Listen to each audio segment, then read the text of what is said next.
morning and welcome to ILTV Weekly. I'm Steve Leibowitz, and joining me this evening is former media advisor in the Prime Minister's office, Reserve IDF Colonel Miri Eisen, and former Israeli ambassador to the United States and former Deputy Foreign Minister Danny Ayalon. President-elect Donald Trump. People in the United States and the world are still getting used to the notion that come January 20th, 2017, Donald Trump will become the President of the United States. What does that mean for the U.S.? What does it mean for Israel and the world? Before plunging into the discussion, let's hear the remarks, the congratulatory remarks from Prime Minister Netanyahu to the new American leader, as well as Trump's message to Israel and the Jewish people just days before the election. President-elect Trump, my friend, congratulations on being elected President of the United States of America. You are a great friend of Israel. Over the years, you've expressed your support consistently, and I deeply appreciate it. I look forward to working with you to advance security, prosperity, and peace. Israel is grateful for the broad support it enjoys among the American people, and I'm confident that the two of us, working closely together, will bring the great alliance between our two countries to even greater heights. May God bless America. May God bless Israel. May God bless our enduring alliance. I love Israel and honor and respect the Jewish faith and tradition. And it's important that we have a president who feels the same way. For me, respect and reverence for Judaism is personal. My daughter Ivanka and my son-in-law Jared are raising their children in the Jewish faith, always reminding me the important values and lessons we learn about leadership, resolve, and families in Jewish tradition. My administration will stand side by side with the Jewish people and Israel's leaders to continue strengthening the bridges that connect not only Jewish Americans and Israelis, but also all Americans and Israelis. Together, we will stand up to the enemies like Iran, bent on destroying Israel and her people. Together, we will make America and Israel safe again. America and Israel safe again. Well, before trying to assess the incoming Trump administration, I want to start with the outgoing Obama administration. It's no secret that there have been sharp differences and tensions between President Obama and Prime Minister Netanyahu. Trump aides are now warning the Obama administration against 11th-hour surprises that could make Israel uncomfortable. Danny, I want to start with you. Do you think that the lame duck Obama administration, President Obama, will try to make things uncomfortable with Israel, perhaps with withholding a veto in the United Nations for an important resolution? Well, Steve, with the results of the elections, I think it's going to be harder for him. Had Hillary Clinton won, would have been a different matter. Also, he could have relied on continuity with her. But right now, I think, first of all, he lacks the moral authority to do it. I believe the results of the elections is as much against his legacy and his administration and policies as against Hillary. So in that respect, I think it will be very, very difficult for him to do that. And also there is no path for continuity because let's say he does take any steps on a unilateral basis, then the new president, President-elect Trump, can easily rescind it. He can't do very much, but he can say and he can write. I'm sure that Obama will, for example, be writing a book. Do you expect that he will let the world know in his own way, or in his own words, or in his own written words, what he thinks about Prime Minister Netanyahu? I won't be surprised. I think that of all things, he's a very vocal kind of president, meaning he knows how to talk, he knows how to write, and I think he's going to share with people. But I also am going to, at this stage, with great respect, say, I don't think that this is about his running and telling quickly. I don't think that the main issue on his agenda right now is I need to tell everybody about the relationship that we all know that was bad between the Prime Minister and the President. It isn't a surprise. And I want to add in that in the last 8 years, surprising to many but important to me to emphasize, that the security relationship between the State of Israel and the United States became stronger. So the fact that there was such enmity, so open, the two of them could not stand each other, is not really what was the whole relationship between the United States and Israel in the last 8 years. But Steve, if he did write something, it wouldn't be the first one. You know, President Clinton himself wrote about his first meeting with Bibi Netanyahu in a very unflattering way, saying, you know, I came away of the meeting not knowing who is the head of the superpower and who is the head of the client state. Well, when it comes to the Middle East issues, what will Obama's legacy be? I mean, he's just about heading towards history. I mean, he can't be in public office anymore, really. That's the end of his term in office. What will his legacy be regarding Israel and the Middle East? Well, I don't think very good. We see the results. A lot happened since his what was going to be a watershed event when he came May 2009 to make his famous speech in Cairo, avoiding visiting Israel, which was also in a flagrant way trying to, I guess, you know, make it known that there is a daylight between Israel and at the very United start States, of his right, term, thinking that he by that can really bring the Arab countries, the Arab League, you know, on sync with the United States. Of course, everything, you know, went wrong since then. I think that there is a lack of respect to the United States today, not only in the Middle East, but throughout the world. Deterrence is no more. And I think that the new president will have a lot of work, you know, a lot of uphill to do to reestablish the leadership and the effectiveness of leadership of the United States. well, he never really left the notion of trying to forge a Middle East agreement. He appointed emissaries. He had Clinton working on it, and in recent years he had Kerry working on it. In the beginning he had another emissary I don't remember anymore. Martin Indyk worked on Martin it. There have Indyk been lots worked of on it. different He people. tried everything he could to bring the sides together. He thought that this was going to be a success for him, that he was going to succeed where others before him hadn't or had only partially. You think he leaves this with great disappointment? I don't think it was the most important thing on his agenda, Steve. And I think that in that, we every once in a while have to be a little, perhaps with some humility. The President of the United States, Obama, certainly in his first term and in his second term, was elected in to get the United States out of 2 wars, not to add in an additional one.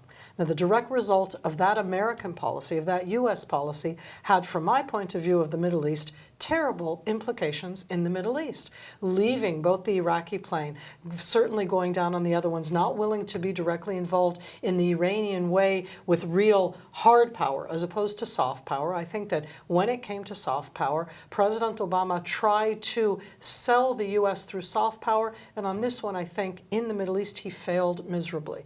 And he came in trying to, not that, again, it wasn't the first thing on his agenda, but he did not manage to sell the U.S. in a different way, to sell democracy in a different way. Look at where the Middle East is right now. And by not showing hard power, I think that right now, 2016 and the beginning of the Trump administration, here I agree with Danny, I think that the entire Middle East is looking right now and wondering, what is the U.S.'s new position going to be?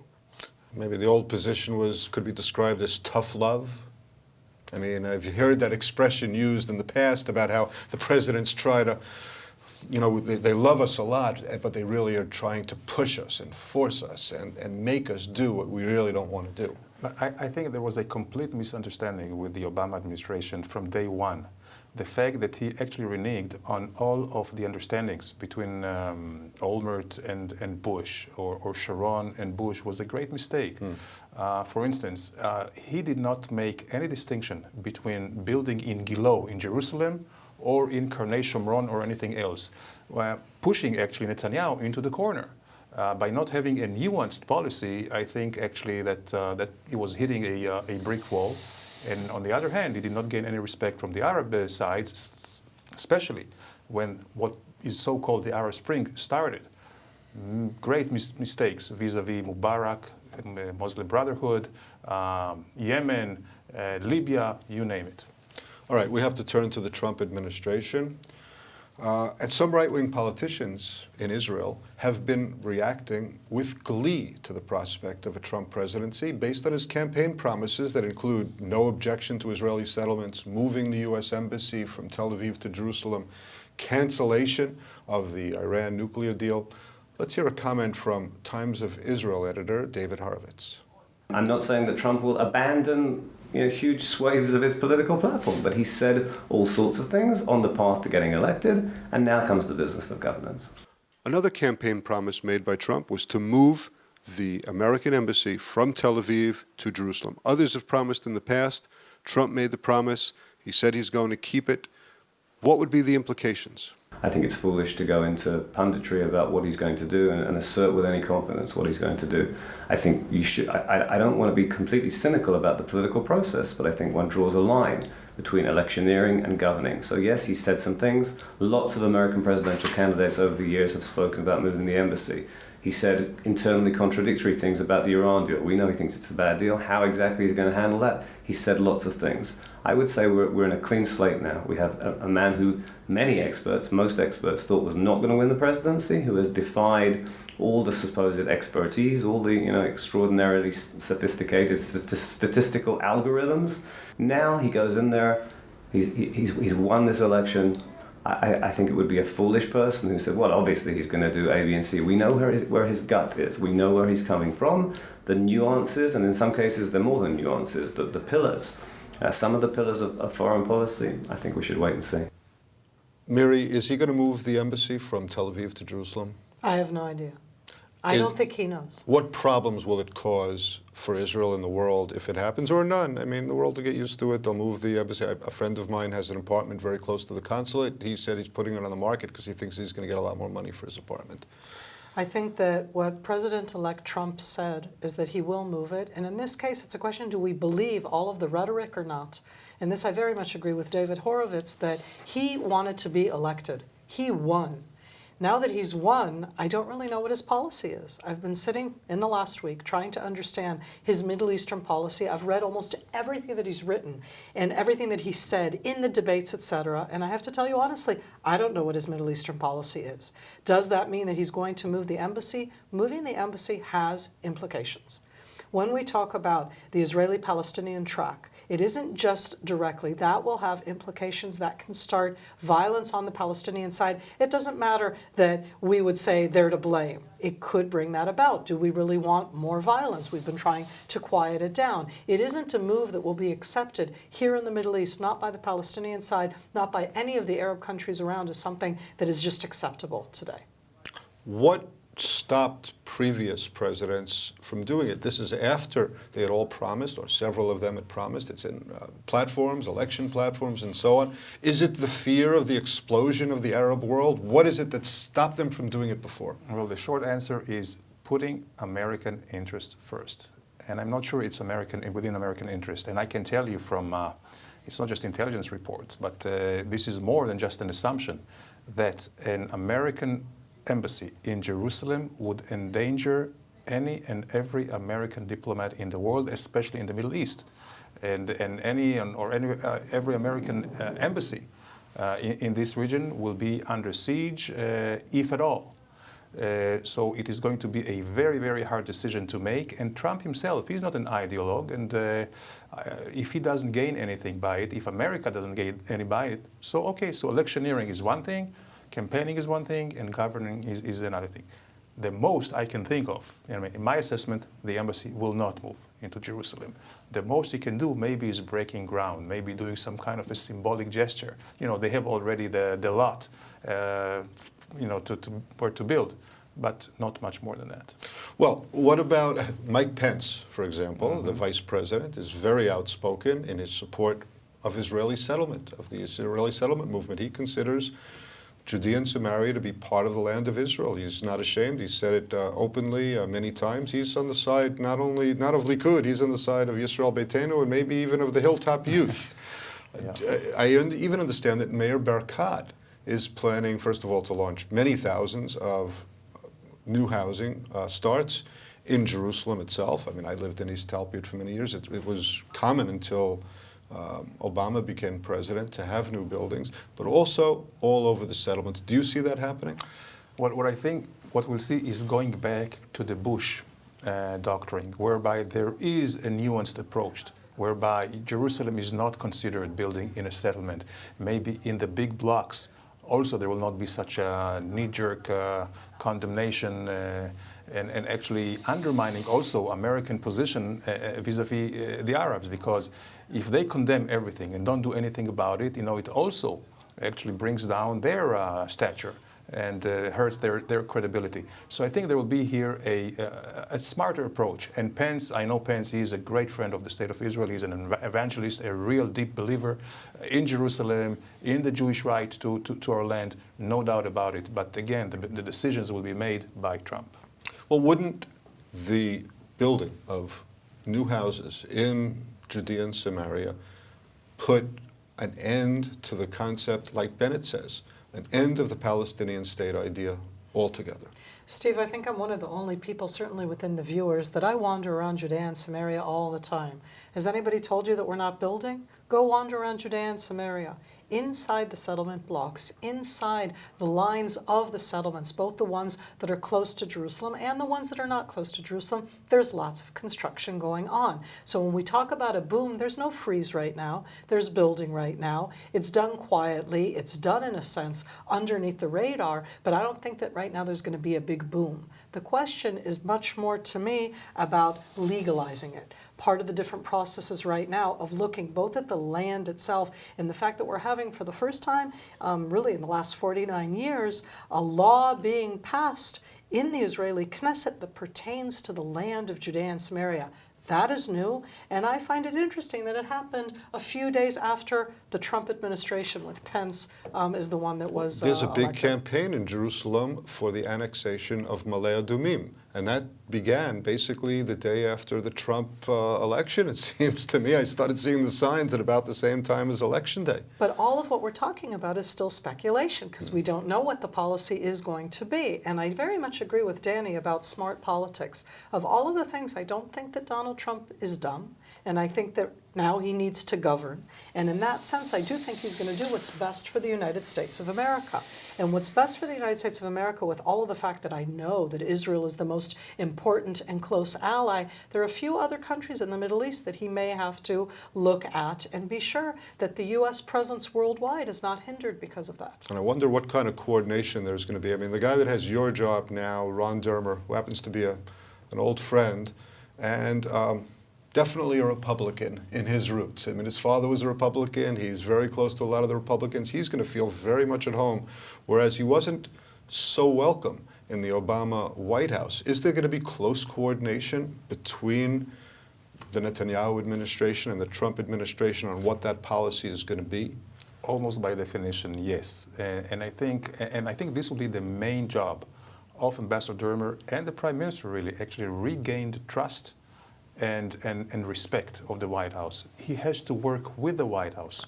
We, Israel, we have to work with the president, not against it. And I think there is a great chance now to start on the right foot. But we can do it only if we will not try to prejudge and to create facts on the ground which will only be deemed as an affront to or manipulation to Trump. So I think it would be well advised for everybody here to cool their jets and be more smart than just.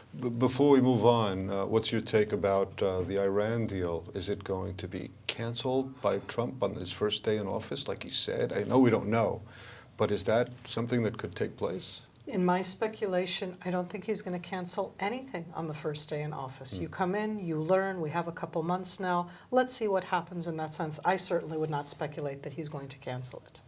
All right, well, many thousands of Americans across the U.S. are taking the election of Donald Trump very hard. There have been angry demonstrations in cities across the United States. Many in the Jewish community are even sitting shiva in some liberal congregations in the United States. They're grieving as though they had lost a relative. One of Trump's first actions was to appoint an alt-right figure, Stephen Bannon, as his top strategic advisor. Meet Steve Bannon, the new chief strategist to President-elect Donald Trump. Labeled a lying, vindictive, abusive champion of white nationalists and promoter of misogyny, his guidance will go straight to the ear of the most powerful man on earth. Backlash to his appointment by Trump yesterday was immediate, fierce, and from all sides. Mr. Bannon has bigoted views and will bring bigoted policies, and that will not help the agenda of advancing unity among Americans. He is a terrifying man. He's a nightmare. And he's the chief advisor to the President of the United States now. Bannon, who advised Trump during the campaign, is a key figure in the so-called alt-right, a loosely organized group of neo-Nazis and white supremacists.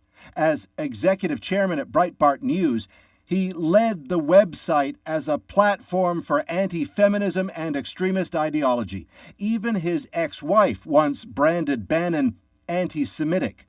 A key advisor to former Republican presidential contender John Kasich now tweets, "The racist, fascist, extreme right is represented footsteps from the Oval Office. Be very vigilant, America." White nationalists are said to be rejoicing at Trump's choice of Bannon. Still, Trump backers stand by it. If you want to gain the confidence of the United States, is the second or first or second man that you appoint going to be Stephen Bannon? Well, I take a different view. I think it's all a matter of proportionality, checks and balances, if you will. So on the one hand, he puts Reince Priebus, which is the old, let's say, establishment Republican, old Washington hand. And on the other hand, he still needs to keep a connection with the grassroots, those people who put him in power. His base.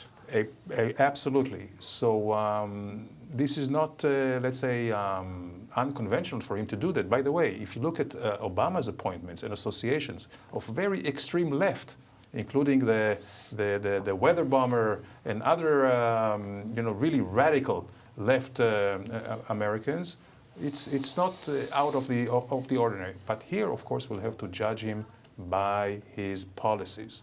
And I don't know this Steve Bannon. I don't know him from Adam, but he has a few Jewish friends, apparently. Whether yes or not, I don't know. But I think we'll have to wait and see. I mean, he will be an advisor. Of course, he will have the ear of the president, but it will be the president who makes the decision. And there will be others who can really offset any, let's say, negative influence. We have to remember that Jared Kushner, which probably is going to be the closest advisor, not in an official capacity. His son-in-law of Trump. Is a proud Jewish gentleman. So that's why I do not, right now at least, I am not looking at it in a catastrophic way. Miri, there are demonstrations still going on in the United States, even as we're sitting here. Many, many thousands have taken part in those protests. Some Jews are even in mourning. The Jewish community is a very liberal community, by and large, as we know. Are they exaggerating with the amount of depression that seems to be going on in the States? I think that in this failure, both of a woman, Hillary Clinton, and of a Democrat coming after Obama, it kind of combined together in the fact that it was a failure against a figure like Trump. I sit here in Israel, and over the last 25, 30 years, we have had very diverse changes inside our governments that have gone the one way and have gone the other. And obviously, when you vote one way, then it's really hard for you when the other one wins. I think that, just like here in Israel, I have enormous respect for democracy. And I don't sit shiva for democracy after what happened last week. It doesn't matter if I support Trump or I think of him really in many ways as a woman. I find it the most disturbing. But he was elected, and he was elected in the system of the United States of America. And it wasn't controversial in any way. And ladies and gentlemen, in a democracy, you win some and you lose some. So you go out and you use the democratic capabilities. You go out and you use your voice. You go out and you demonstrate. But ladies and gentlemen, he was elected in. Or you prepare for the next political battle 2 years down the road. 2 years down the road when it comes to Congress, but in general, the impact that in the 4 years that he is going to be the president on the policies of the United States, he's going to get the impact. He got the mandate to do so, ladies and gentlemen. And I say that both to myself and to them in the States. And here, when we have our elections, it isn't even as if the prime minister was voted for, which makes it more difficult. You know, here we vote for a party and then you get the whole list. So I think that they need to breathe deep and enjoy democracy. Steve, I have a practical advice to all of our brothers and sisters overseas in America who mourn the results of the elections. Just come to Israel. You always have a place here. Well, it could actually lead to an upswing in Aliyah. I mean, that, you know, our economy is in pretty good shape right now. That would be very welcome, I think. Yeah. So, I have to ask a harsh question of you. Post-election Trump said that he's going to deport almost immediately 2 to 3 million people that he describes as criminals, a lot of the Hispanic Mexican population and others, of illegal migrants. Isn't that a move of Holocaust proportions? Well, first of all, I don't know how physically he can do it. This is not something which is, first of all, to find them and then to deport them. It's an operation of huge proportions. Also, I don't think he will have here the support of his own Republican Party.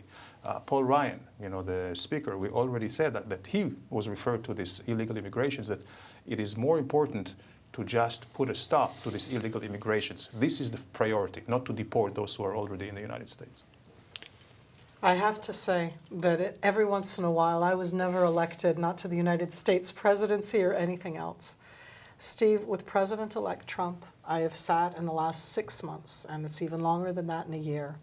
And I have to say, I don't really listen to what he says anymore. So he said that. I am waiting to see what will happen in his actions. And I don't think until now we have seen any actions except for the 2 appointments. And so I look at those in a very careful way. And some of his declarations, you're not listening to the declarations either. I think that the rhetoric, just like before and now, and even after he'll be in office and he said that he's going to continue tweeting, I put aside that rhetoric, the words, and I'm waiting to see the actions. And I really find it hard to believe that the President of the United States, with all of the checks and balances also, he can't do everything he wants. He's in a democracy that has lots of checks and balances. He already speaks differently about Obamacare, not in such... He'll keep a few parts of it. Exactly. Also about the wall with Mexico, not all of it will be a wall. Some of it will be a fence, Right. a barrier. We speak like that too, yeah. We So say again- lots of things. So again, he will come into office, and once he gets into this Oval Office, he feels the weight of responsibility, and I think he will behave much differently than a campaigner. I'm hoping that the fact that he got the authority very much officially, he will feel the responsibility. And the fact that he will continue, and excuse the viewers, shooting off his mouth, that's the Trump way. It's how he got elected. I think he'll continue to do so, but I do hope that he'll have more responsibility in his actions. Well, if you guys are with me next week, I'm saying right now, I'm hoping we'll be able to speak about other things other than President-elect Donald Trump. By that time, we will know who is the secretary, probably who is going to be his Secretary of State, talk about Secretary of that. Defense, National Security Advisor. Will be Yeah, a we lot to can- talk about. And we can talk about Israel. All right, well, that's all the time we have for today. Thanks again to my guests, Ambassador Danny Ayalon and Reserve Colonel Miri Eisen. Until next week, thanks for being with us, and shalom from Israel.